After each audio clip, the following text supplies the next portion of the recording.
महाभारत में धृतराष्ट्र और गांधारी की भूमिका बहुत ही अजब थी।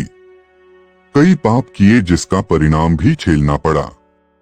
सबसे बड़ा परिणाम यह कि प्रारब्ध के चलते अंधा पैदा होना पड़ा। दरअसल धृतराष्ट्र ऋषि वेद व्यास के पुत्र थे। आप सोच रहे होंगे ऐसा कैसे? तो आओ जाने हैं धृतराष्ट्र के जन्म और मृत्यु की कहानी। मित्रों, वीडियो पर अंत तक बने रहे और कहानी को गौर से सुनिएगा और चैनल को सब्सक्राइब कर लीजिएगा। तो चलिए कहानी को शुरू करते हैं। जन्म। शांतनु और सत्यवती के पुत्र विचित्रवीर्य की दो पत्नियां अंबिका और अंबालिका थीं। दोनों को कोई पुत्र नहीं हो रहा था तो सत्यवती के पुत्र वेदव्यास ऋषि पराशर से जन्मे पुत्र की सहायता से पुत्रों को जन्म दिया। अंबिका से धृतराष्ट्र, अंबालिका से पांडु और दासी से विदुर का जन्म हुआ। महाभारत का युद्ध समाप्त होने के बाद की 14 रोमांचक घटनाएं। अंबिका जब ऋषि वेद व्यास के सामने गई तो उनके तेज और रूप को देखकर उसने आंखें बंद कर ली, जिसके चलते उनका पुत्र अंधा पैदा हुआ। अंबालिका को बुखार जैसे आ गया तो उनका पुत्र पांडु रोग से ग्रसित पैदा हुआ। इस बीच जब दूसरी बार अंबिका को भेजा जाने था तो उसने अपनी जगह अपनी दासी को भेज दिया। दासी से विदुर का जन्म हुआ। तीनों ही ऋषि वेदव्यास की संतान थीं। इन्हीं 3 पुत्रों में से एक धृतराष्ट्र के यहाँ जब कोई पुत्र नहीं हुआ तो वेदव्यास की कृपा से ही 99 पुत्र और एक पुत्री का जन्म हुआ। धृतराष्ट्र जन्म से ही अंधे थे। उनका विवाह गांधार प्रदेश की राजकुमारी गांधारी से हुआ। कहते हैं कि गांधारी का विवाह भीष्म ने जबरदस्ती धृतराष्ट्र से करवाकर उसके संपूर्ण परिवार को बंधक बनाकर रखा था। गांधारी के लिए यह सबसे दुखदायी बात थी।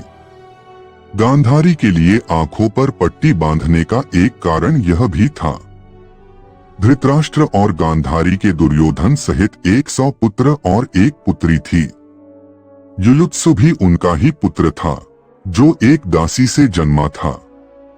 संजय और विदुर धृतराष्ट्र के मंत्री थे। दोनों ने धृतराष्ट्र, गांधारी और कुंती के साथ उन्होंने भी संन्यास ले लिया था। बाद में धृतराष्ट्र की मृत्यु के बाद वे हिमालय चले गए, जहां से वे फिर कभी नहीं लौटे। धृतराष्ट्र का दामाद जयद्रथ था, जिसका वध अर्जुन करते हैं। धृतराष्ट्र के अंधा होने के कारण राज्य के अयोग्य ठहरा और तब पांडु के प्रौढ़ होते ही पांडु को राज्य मिला। लेकिन पांडु एक श्राप के चलते राज्य छोड़कर अपनी पत्नी कुंती और माद्री के साथ जंगल चले गए, जहां उनकी मृत्यु हो गई। उस दौरान धृतराष्ट्र को ही भीष्म ने राजा नियुक्त कर शासन किया। बाद में कुंती और समर्थकों के कहने पर धृतराष्ट्र और गांधारी को पांडवों को पांडु का पुत्र मानना पड़ा और उन्हें महल में आने की अनुमति देना पड़ी।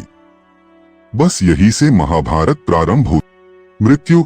महाभारत युद्ध के 15 वर्ष बाद धृतराष्ट्र, गांधारी, संजय और कुंती वन में चले जाते हैं।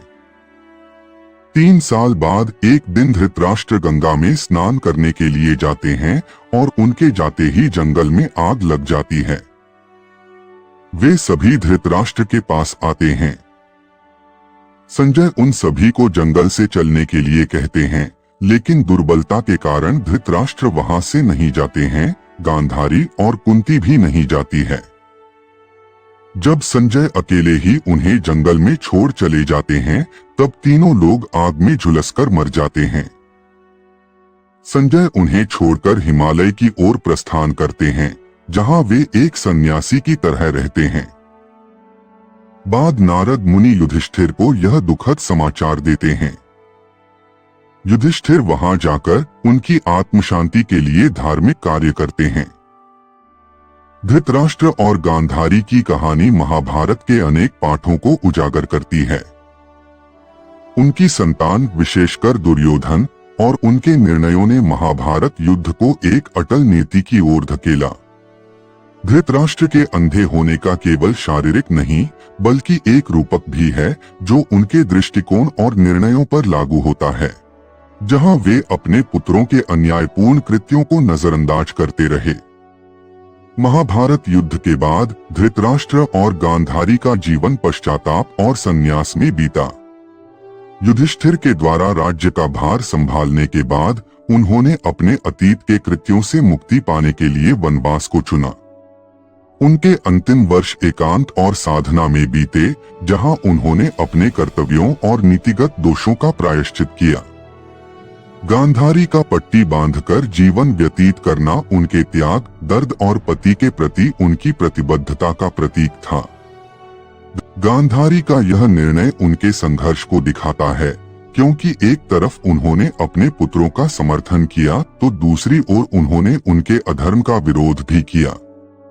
महाभारत में वर्णित है कि गांधारी ने युद्ध के बाद कृष्ण को श्राप भी दिया कि यदुवंश का नाश होगा, जो भविष्य में सत्य सिद्ध हुआ।